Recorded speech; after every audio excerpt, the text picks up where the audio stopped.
So we're recording the notes, or numbers, in fact, into the memory. Then we're taking the numbers back out of it, and then putting our envelopes and so on top. So let's just try doing a bit of recording with this.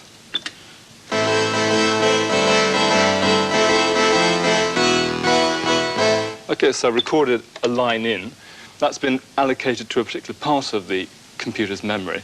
And I can now put another line in on top of that.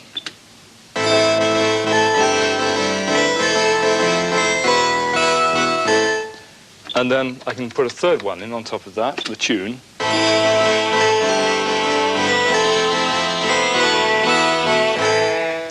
And then finally we can play that back to make sure we're happy with it.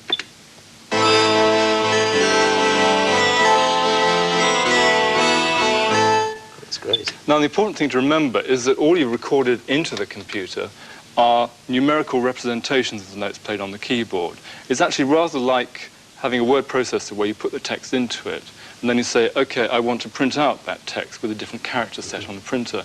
So I can now take a line of music and play it back out of the memory with a completely different sort of instrument. So let's do something like that.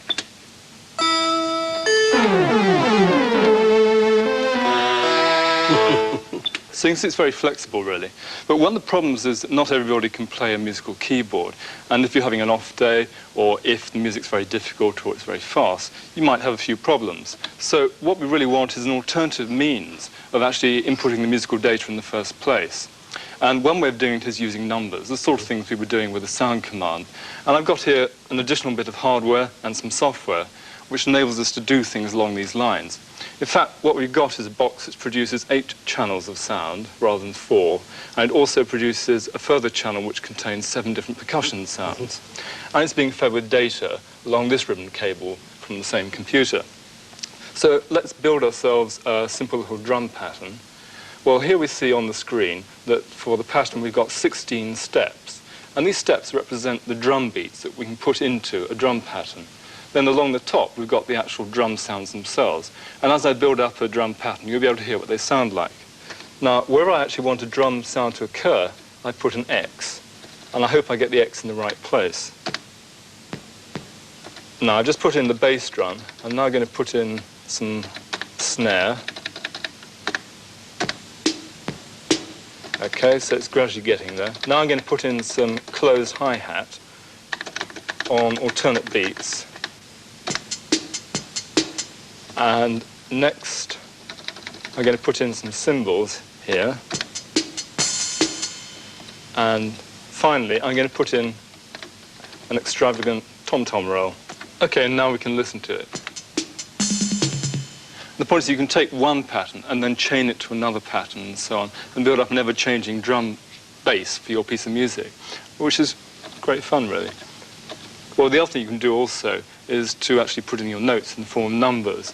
So let's put in a piece of music that I've already put the numbers and also the percussion track in, so we'll get both the pitch parts and the percussion out of.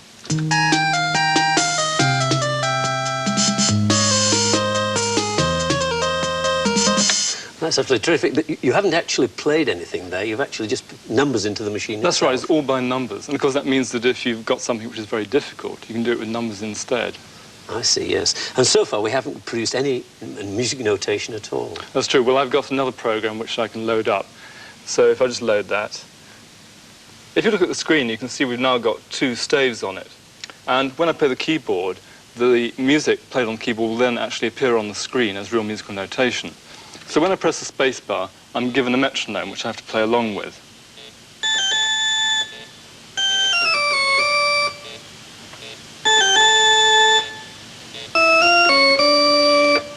Well, I don't know what Bach would have thought of that. Not a lot. But once I put the notes into the computer, I can then print those notes out as hard copy on a printer.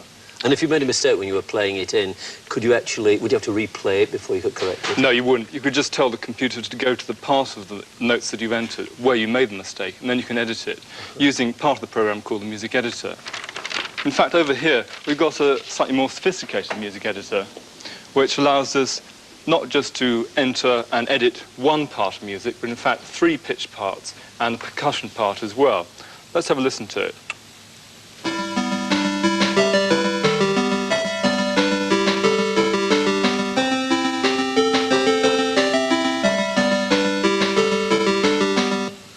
I think you really are trying to catch me now. There's something wrong with that first bar. Dead right, actually.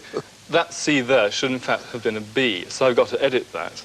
And so we now take our editing cursor down to the bar where there's that incorrect note.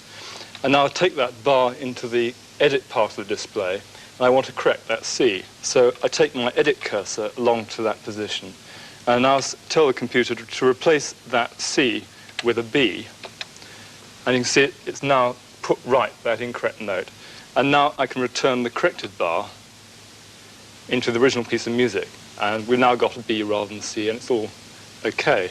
So now I can play that to make sure.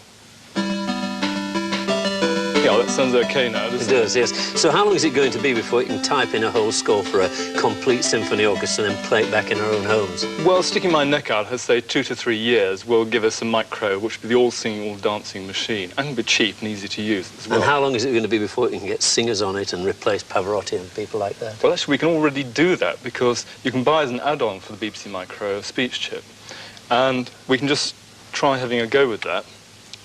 We use the sound command as before, but we use a different channel. We use channel -1. And we now have to put in the number corresponding to a particular word, because inside the micro there's a ROM which contains about 200 or so words.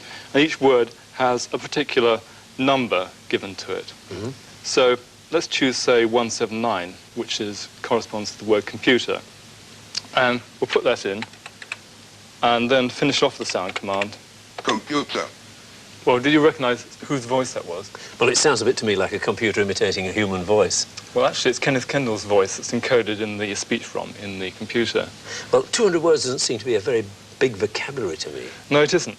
What you do to get around that, actually, is to use bits of other words. And so we can take any of the words on this list and then chop and change bits of them and then string them together to create different words. And can you make up whole sentences? Oh, yes, you can.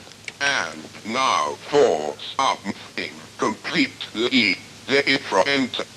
Well, I think it'll be a long time before that's reading the news. Yes, I think so. Thanks a lot, David. In earlier programmes, we've written little bits of code in BASIC, and as we've seen, for some applications, BASIC is very hard work, and it often helps to use a program written by someone else or even a different language. For many serious and advanced applications, we want to be able to communicate with the machine in a language which is related to the job we want to do, whether it's the language of the musician or of the steel worker.